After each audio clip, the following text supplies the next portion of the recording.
যদি থাকে ফুলকপি ভাপা তাহলে তো এক থাল ভাত নিমেষেই শেষ হয়ে যাবে।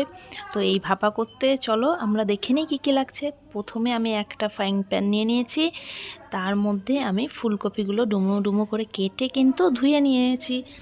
নিয়ে এবার আমি কিন্তু ফ্রাইং প্যানের মধ্যে দিয়ে দিয়েছি।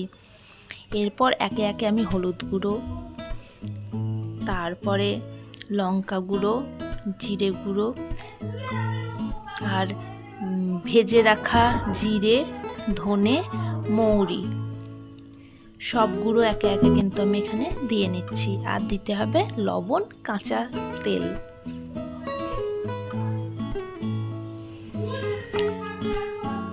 তো এখানে আমি একটু চিকেন মশলাও অ্যাড করে দিচ্ছি।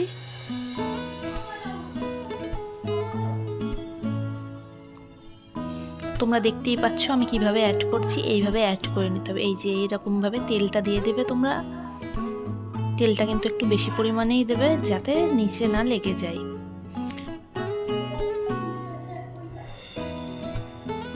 এরপর কিন্তু আমি পেঁয়াজ, রসুন, আদা বাটা একসাথে এখানে দিয়ে দিলাম। আর মিক্সির ওই বাটিটা গুলিয়ে কিন্তু জলটা দিয়ে দিচ্ছি। এক্সট্রা কিন্তু আমি কোনো জল কিন্তু এখানে ইউজ করব না। এরপর আমি এগুলো সব একসাথে মেখে নিলাম।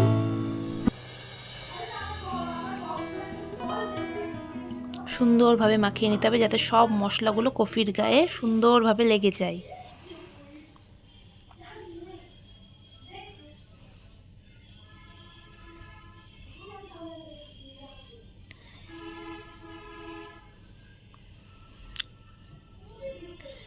এখানে যে এরপর আমি টমেটো কুচি আর কয়েকটা গোটা কাঁচা লঙ্কা দিয়ে দিলাম।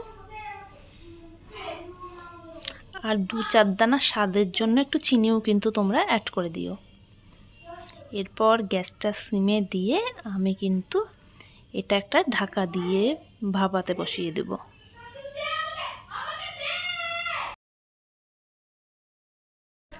আর মাঝে মাঝে ঢাকনা খুলে যাতে তলায় না লেগে যায় তার জন্য কিন্তু একটু নেড়ে দিতে হবে, আবার ঢাকা দিয়ে দিতে হবে। গ্যাস কিন্তু একদম সিমে থাকবে, না হলে তলায় কিন্তু লেগে যেতে পারে। আর তেলটা একটু বেশি এই কারণের জন্যই দেওয়া যাতে তলটা না লেগে যায়।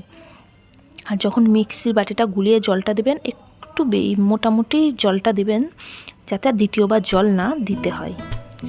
তো এইভাবে যখন ফুটে আসবে, আস্তে আস্তে কফিগুলো সিদ্ধ হয়ে আসবে, তখন একটু ঘি আর একটু গরম মশলার গুঁড়ো অ্যাড করে দিলে দুর্দান্ত খেতে লাগবে, মাংসকেও ফেল মারবে।